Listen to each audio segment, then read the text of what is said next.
Yuk ikut donasi dakwah, mari ambil bagian dalam mendukung dakwah pemuda Syabab. Donasi bisa disalurkan ke rekening berikut. Assalamualaikum Ustaz. Waalaikumsalam warahmatullahi wabarakatuh. Ustaz izin bertanya nih Ustaz. Ini kan di akhir-akhir ini tuh di sosial media kan marak orang tuh berbicara seenaknya kadang-kadang. Kemudian juga seringkali juga ya berbicara tanpa difilter. Akhirnya keluarlah kata-kata yang mungkin tanpa disadari menyakiti orang lain nih. Atau bahkan mungkin postingan kita menyinggung teman kita sendiri. Nah Ustaz nih kadang-kadang ada yang sampai diem-diemin Ustaz. Nggak ngobrol sama sesama teman, nggak ngobrol, diem-dieman karena ketersinggungan mereka di media sosial. Nah ini mungkin bagaimana nih Ustaz, supaya teman-teman ini tahu bahwa ada stigma yang beredar di masyarakat bahwa meminta maaf lebih dulu tuh seolah-olah kita tuh kalah Ustaz. Harga dirinya jatuh, nggak lagi punya harga diri karena meminta maaf lebih dulu.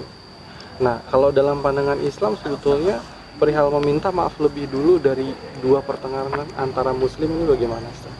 Baik, yang pertama alhamdulillah wassalatu wassalamu ala rasulillah ma ba'd. Jadi yang pertama nih dari pertanyaan ini ada beberapa poin sebenarnya. Ketika seorang mengatakan perkataan yang mungkin nggak dipikir dulu sama dia. Ini poin pertama nih. Poin kedua tentang saling memaafkan. Yang pertama kita singgung ini. Rasulullah SAW mengatakan dalam sebuah hadis, la taghdab, jangan marah. Faraddada miraran la taghdab. Kata Rasulullah SAW, jangan marah. Para ulama ketika membahas hadis ini, di antara makna hadis ini bukan hanya jangan marah, tapi jangan buat orang lain marah. Ini pertama. Itu sadari dulu. La taghdab, di antara syarah hadis ini, la taghdab ahadan. Jangan buat seseorang marah. Ini pertama. Yang kedua, seseorang ketika berkata, termasuk anak ini nasihat buat diri anak, karena anak juga manusia semuanya, pasti kita ada salah.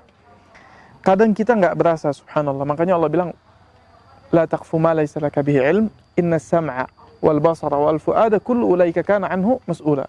Jangan bicara, wala taqfu ma laysa laka bihi ilm, yang kita nggak punya ilmu di dalamnya. Sekarang subhanallah media sosial ini banyak nyebar luas. Berita A, berita B, berita C. Banyak. Setiap orang terpancing buat ngomong di setiap berita yang viral. Atau dapat kabar A, kabar B di grup WhatsApp, kabar antara temannya dan lain sebagainya. Setiap orang merasa terpancing berbicara. Ini sebenarnya dari dahulu ulama menekankan ini, apalagi masalah agama. Seorang dilarang berbicara tanpa ilmu di dalamnya. Begitu juga ketika berbicara kabar-kabar yang dia tidak tahu. Rasulullah SAW bersabda dalam sebuah hadis yang artinya, kafa bil mar'i kadziban. Cukup seseorang itu dikatakan pendusta.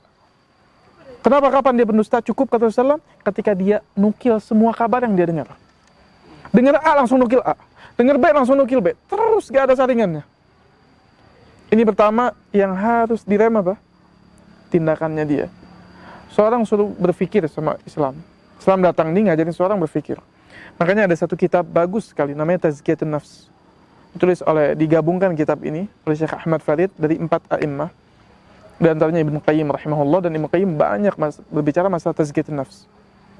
Yang paling ditekankan di antara bab Tazkiyatun Nafs, setelah menjelaskan apa itu Tazkiyatun Nafs dan lain sebagainya, di antaranya Syekh Abdul Razzaq juga punya kitab tentang membahas Tazkiyatun Nafs ini. Yang paling ditekankan apa? Lisan. Ada namanya satu bab, satu poin, satu judul, Fudulul Kalam. Fudul itu apa? Fudul itu mencampuri atau masuk ke sebuah perkara yang bukan urusan dia.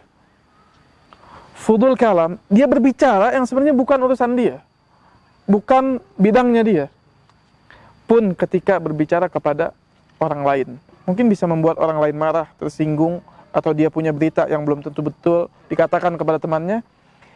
Banyak madarat yang terjadi. Lisan ini luar biasa bahayanya. Mulut ini luar biasa bahayanya.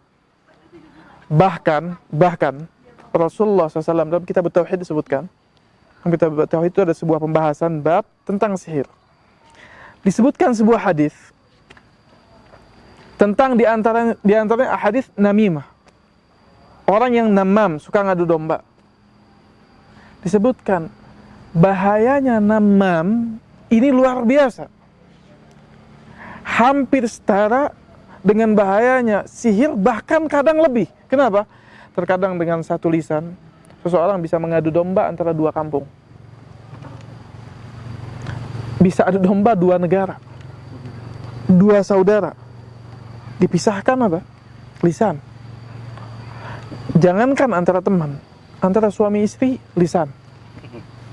Ini apa? Hati-hati lisan. Ini sisi yang pertama. Tentu ini nasihat buat anak pribadi dan semuanya dari kita. Manusia nggak lepas dari salah. Tapi orang yang beruntung apa? Orang yang beruntung itu kata Allah Subhanahu wa taala, qad aflaha man zakkaha wa qad khaba man dassaha. Orang yang beruntung, yang dia qad aflaha, sungguh telah beruntung, telah menang, man zakkaha, orang yang mensucikan dirinya. Di surat Asy-Syams Allah bersumpah bertubi-tubi itu berkali-kali. Setelah sekian sumpah, kata Allah Subhanahu wa taala apa? Allah ceritakan tentang manusia, fa'alhamaha fujuraha wa taqwaha. Manusia ini sifatnya dua. Jelek, ada sifat jeleknya, fujuraha wa taqwaha, ada sifat baiknya.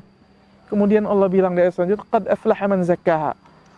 Untung, mulia orang yang bersihkan sifat jeleknya. Dan si bersihkan sifat jelek ini, sejauh yang Anda dapat, Anda belajar, mungkin ada orang yang lebih alim dari kita jauh, sejauh yang kita dapat, nggak ada yang bisa menahan lisan lebih dari seorang yang belajar agama. Orang yang belajar agama tekun betul dengan benar, yang menahan lisannya khaufuhu min rabbih. Takutnya dia dari Allah. Takutnya dia dari ditanya nanti di kubur. Takutnya dia ketika dihisab. Kalau nggak, sulit ngerem lisan. Paling sulit ngerem apa? Lisan. Mudah berkata-kata. Jangankan ngerem lisan 1-2 hari. Kalau tadi ini ucapan Anda dalam kajian ini aja, atau dalam pertanyaan ini aja, disuruh diulang berapa perkataan yang Anda sebutkan, Anda nggak tahu. Banyak tuh perkataan. Syekh Ibrahim Ruhaili, rahimahullah, hafizahullah ta'ala, dia masih hidup sekarang. Dia pengajar di Masjid Nabawi. Tuh kita di Jamiah Islamiyah tuh, kita suka duduk.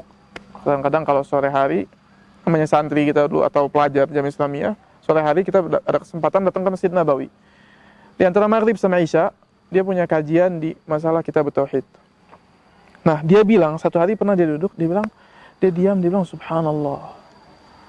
Gak kebayang, dia bilang, bagaimana nanti dihisab sama Allah, kata per kata. Dia bilang, ana berbicara sekarang saja di Muhammadullah, gak bisa ana hitung berapa kata yang ngomong. Hada lisan. Itu sisi pertama tadi. Membuat orang marah, mau rusak hubungan. Umumnya banyaknya dari apa? Lisan. Jadi hati-hati. Dari min husnil islamil mar'i tarkuhu ma la ya'ni. Dan dari baiknya seseorang itu meninggalkan apa yang enggak bermanfaat buat dia.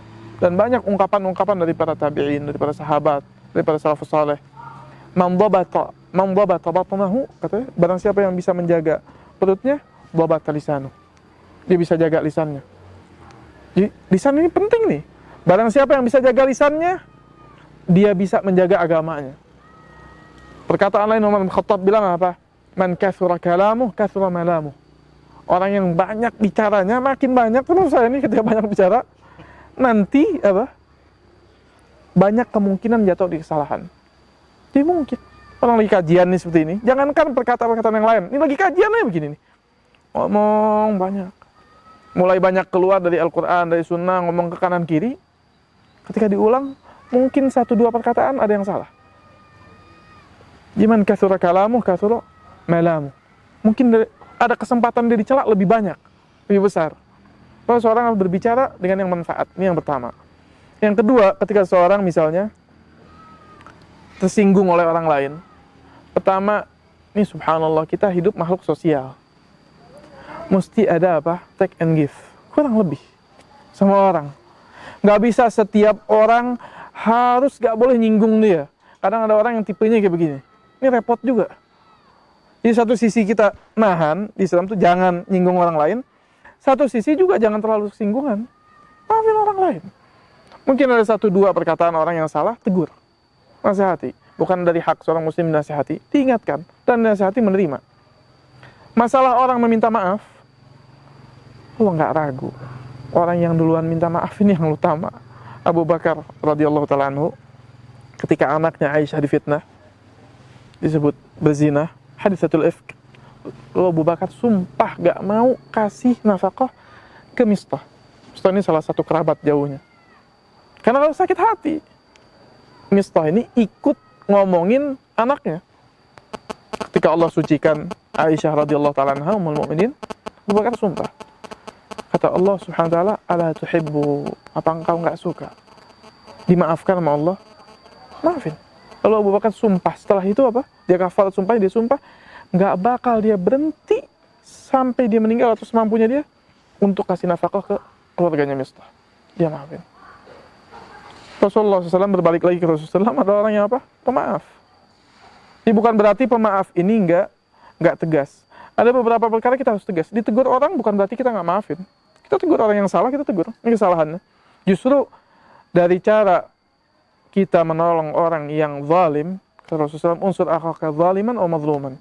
Tolong saudaramu zalim atau mazlum. Kata sahabat, kalau mazlum dizalimi kita tahu, Rasulullah SAW kita tolong. Kalau zalim ngapain kita tolong? Tolong dia dengan ingatkan, nasihati. Jadi kalau dia salah, tegur. Kalau menegur nggak apa-apa dengan baik. Nggak bisa kita menegur dengan baik. Cari orang yang berilmu supaya menegur dia. Tegur dengan cara yang hikmah, yang baik. Di satu sisi kita punya sadran wasi', hati yang pemaaf. Satu sisi bukan berarti maaf tuh diemin kesalahan, enggak.